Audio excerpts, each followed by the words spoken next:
Hello everyone, स्वागत है आप सभी का स्टडीग्राम एजुकेशनल प्लेटफॉर्म पे। तो काफ़ी सारे कैंडिडेट्स के पर्सनली मैसेजेस आए थे और वो जो ग्रुप चैट है उसमें भी वो ग्रुप चैट कर रहे थे, जैसा कि हमारी टीम ने नोट किया था। तो काफ़ी सारी जो बच्चे हैं उनके अंदर एक एंग्जाइटी है, एक क्यूरियोसिटी है कि भाई अभी आचार संहिता एंड हो चुकी है, इलेक्शन का रिजल्ट आ चुका है, सारी चीज़ें, नया मंत्रिमंडल भी बन चुका है केंद्र में। भाई उसके बाद भी अभी जो हरियाणा स्टाफ सिलेक्शन कमीशन है उसकी तरफ से जो एडवर्टाइजमेंट है पुरानी भर्तियों को लेके या नई भर्तियों को लेके कुछ भी चीज़ें जारी नहीं हुई है। तो इस चीज़ की एक एंग्जाइटी है, ठीक है, एक प्रेशर है सभी कैंडिडेट्स के अंदर। तो वो जानने के क्यूरियस हो रहे हैं कि क्या हो रहा है, क्या होगा या नहीं होगा, भर्तियां होंगी भी या नहीं होंगी। तो इसी चीज पे आज डिस्कशन करेंगे। जैसा कि आप सभी को पता है भाई, आचार संहिता के एंड होते ही एचपीएससी के द्वारा रिजल्ट जारी किया गया था। एचपीएससी के द्वारा लगभग हर दिन 4 से 5 रिजल्ट पीजीटी के, टीजीटी के जारी कर दिए गए थे, ठीक है। लेकिन हरियाणा स्टाफ सिलेक्शन की तरफ से ऐसा कुछ भी जारी नहीं हुआ, कोई नोटिफिकेशन नहीं, कुछ भी नहीं है। तो उसकी वजह क्या है? देखो, उसकी वजह मैं डिस्कस करता हूं कि क्या वजह उसकी है, ठीक है। तो देखो, 7 तारीख को चेयरमैन की नियुक्ति हुई थी, जो माननीय हिम्मत सिंह जी हैं उनको अपॉइंट कर दिया गया चेयरमैन। तो आप सभी को पता है अभी एक चेयरमैन, ठीक है, कमीशन के अंदर एक चेयरमैन है। बट देखो, अभी कोई भी जो स्टाफ सिलेक्शन कमीशन है उसकी तरफ से कोई भी अपडेट ना आना, किसी भी प्रकार की कोई एडवर्टाइजमेंट का ना आना या पुरानी भर्तियों को लेकर कोई भी डिसीजन ना आना, उसकी वजह यह है कि अभी तक कमीशन का गठन नहीं हुआ है। कमीशन का गठन यानी कि एक चेयरमैन, कमीशन के अंदर क्या होता है, एक चेयरमैन और 3 मेंबर होते हैं, ठीक है। इनको मिला के बनता है क्या, कमीशन। अगर कोई भी भर्ती एडवर्टाइज करनी है, री एडवर्टाइज करनी है, कोरिजेंडम लाना, कोई भी चीज लेनी है, जो डिसीजन लेना, पब्लिक डोमेन में लेके जाना है, तो वो तभी आ सकता है जब कमीशन का गठन हो चुका हो और कमीशन के डिसीजन पे ही चीजें आगे आती हैं। मतलब एक इंडिविजुअल चेयरमैन है, वो अपने कैपेबिलिटी पे कोई डिसीजन नहीं ले सकता, वो डिसीजन होता पूरे कमीशन का। तो अभी तक जो 3 मेंबर्स हैं, जहां तक मेरी नॉलेज है, जब मैं ये वीडियो बना रहा हूं, तो 3 मेंबर्स की नियुक्ति नहीं हुई है, अपॉइंटमेंट नहीं हुई है। इसीलिए कोई भी चीजें आपको देखने को नहीं मिल रही है, कोई भी एडवर्टाइजमेंट या कोई भी किसी भी टाइप का नोटिस, ठीक है। तो क्या होगा, सबसे पहले इनकी अपॉइंटमेंट होगी 3 मेंबर्स की। इनके अपॉइंटमेंट का एक प्रोसेस है, प्रोसीजर है, ठीक है। तो उस प्रोसीजर में जितना टाइम लगता है वो टाइम लगेगा, यानी जितने भी फॉर्म फिल करवाए जाते हैं, फिर अपॉइंटमेंट होती है, फिर उनकी ओथ सेरेमनी यानी शपथ दिलवाई जाती है। तो ये प्रोसेस कितने टाइम तक चलेगी, उसके बाद कमीशन का गठन होगा और उसके बाद आपको कोई चीज देखने को मिल सकती है, ठीक है। ये तो वो चीज है जो एडवर्टाइजमेंट से संबंधित है, भाई कोई नोटिस है, कोई जारी करना भर्तियों को लेके, कोई नई भर्ती जारी करनी है, वो सब चीजें। इसके अलावा जो प्रोसीजर है जो भाई कमीशन कर सकता है, वो हमको पता है, या तो भाई रिव्यू के लिए जा सकता है, या फिर सुप्रीम कोर्ट में जा सकता है, या फिर जो डिसीजन आया उस हिसाब से आगे चीजें प्रोसेस हो सकती है। तो ये 3 ऑप्शन है अभी कमीशन के पास, ठीक है। तो अभी देखने वाली चीज है कि कैसे आगे चीजें फॉरवर्ड होती हैं, लेकिन आगे चीजें फॉरवर्ड तभी होंगी जब कमीशन का गठन होगा, लेकिन अभी तक किसी कमीशन का गठन नहीं हुआ है। तो जैसे ही ये चीजें हो जाती हैं तभी आपको बाकी चीजें देखने को मिलेंगी। भाई कोई भी चीज एडवर्टाइजमेंट है, किसी भी टाइप की चीज है, ठीक है। तो मेन चीज तो है ये चेयरमैन और 3 मेंबर्स। भाई चेयरमैन अपॉइंट हो चुके हैं और मेंबर्स अभी बाकी हैं, तो उनकी प्रोसेस में जितना टाइम लगेगा, जैसा मैंने पहले बताया, वो देखने वाला है, ठीक है। उतना टाइम तो लगेगा ही लगेगा चीजों को आगे मूव करने में, प्रोसेस को आगे मूव करने में, ठीक है। उसके अलावा देखो, काफी सारे कमेंट, ये तो चीजें थी भाई जो कमीशन से डायरेक्ट जुड़ी हुई है, नई भर्तियों से जुड़ी हुई है, एग्जाम से जुड़ी हुई है, एग्जाम कैलेंडर से जुड़ी हुई चीजें हैं।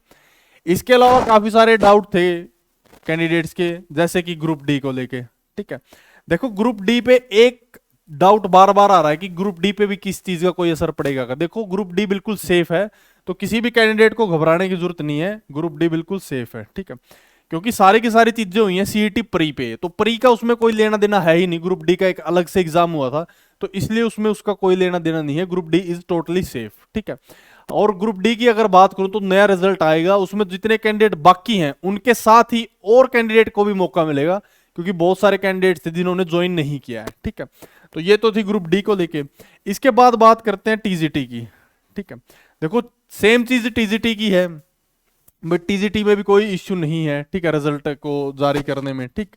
इसके अलावा देखो जो 24 ग्रुप्स हैं, ठीक है, अब आप ये बोलेंगे कि 24 कैसे हैं, जब आप जजमेंट पढ़ेंगे ना हाई कोर्ट की, जो माननीय हाई कोर्ट उसकी जजमेंट, उसके अंदर 24 ग्रुप्स का मेंशन दिया गया है। तो उसके अंदर क्लियरली मेंशन है कि टर्मिनेट कर दी जाएगी उनकी सर्विस, ठीक है, यानी फ्रेश, आपको वो प्रोसीजर पता है भाई, फ्रेश एडवर्टाइजमेंट आएगी, फ्रेश उसका दोबारा एग्जाम होगा, बस जितने कैंडिडेट लगे हुए हैं उनको एक और बार खुद को प्रूव करना पड़ेगा, एक और बार एग्जाम देना पड़ेगा, ठीक है, जितने लगे हुए हैं उनको तो देना ही देना पड़ेगा, that is very compulsory, compulsory है वो एग्जाम। बाकी जो जितने कैंडिडेट उनका नाम आता है वो भी देंगे एग्जाम। और अगर इस एग्जाम में कोई कैंडिडेट है जो लगा हुआ है वो फेल हो जाता है तो उसकी सर्विस टर्मिनेट हो जाएगी, ऐसा जो हाई कोर्ट के ऑर्डर में लिखा हुआ है, ये चीज तो है वो। उसके अलावा देखो एक चीज और है, ये तो थी जो जजमेंट आई है वो, उसके अलावा देखो 2.5 मार्क्स का भी एक इश्यू है। वो इश्यू ये है कि आप सभी को पता है भाई, जो मेंस के अंदर 2.5 नंबर देने थे सभी को, भाई जितने भी ग्रुप्स हैं सभी को, अगर इसके अंदर 2.5 नंबर दे के रिजल्ट बना है तो ये भी एक ऐसा इश्यू है जो आगे प्रॉब्लम क्रिएट करेगा, मतलब ये उसी तरफ बढ़ रहा है जिस तरफ जजमेंट आई है। अगर इनके बिना दे दिया तो ये मानो कि इस जो जजमेंट आई उसको रिव्यू कर सकता है कमीशन, या फिर आगे सुप्रीम कोर्ट में चैलेंज करवा सकता है, ठीक है। लेकिन ये चीज भी देखने की है क्या ये इंक्लूड करके है या नहीं है, लेकिन इंक्लूड करने का पॉइंट यहां से आता है भाई, जितने भी ग्रुप्स थे उसमें ये मेंशन है पॉलिसी में भाई, प्री के अंदर 5 मार्क्स और मेंस के अंदर 2.5 मार्क्स, ठीक है। अगर ये ऐड हो के हुए हैं तो ये भी एक बहुत बड़ा इश्यू रहने वाला है आगे जाके, इस पे बहुत इंपैक्ट पड़ेगा इन 24 ग्रुपों के ऊपर, ठीक है। लेकिन देखो कुछ भी हो भाई, जितने भी कैंडिडेट है उनको ये लग रहा है कि भाई 24 ग्रुपों का क्या होगा, कुछ भी हो आपने किसी पे डिपेंड नहीं रहना है और खुद से प्रिपेयर करते रहना है, ठीक है, यानी सेल्फ डिपेंडेंट आपने रहना है, ठीक है। अगर आप कमीशन पे डिपेंड रहेंगे या कोर्ट की जजमेंट पे डिपेंड रहेंगे, आपने उस तरफ नहीं जाना, आपने खुद पे डिपेंड रहना और खुद पे डिपेंड रह के प्रिपरेशन स्टार्ट कर देनी है। हो सकता है डिसीजन कुछ भी हो, आपको पता होगा पीछे भर्तियों में जैसे कलर की भर्तियां हैं, और तो खुद पे डिपेंड रहोगे तो आपके लिए बेनिफिशियल रहेगा, आपकी जॉब के लिए बेनिफिशियल रहेगा। तो यही चीज है भाई, जितने भी डाउट थे ऑलमोस्ट जो अपडेट है एट प्रेजेंट भाई भर्तियों का ना होने की वजह, और बाकी सारे डाउट्स, ठीक है।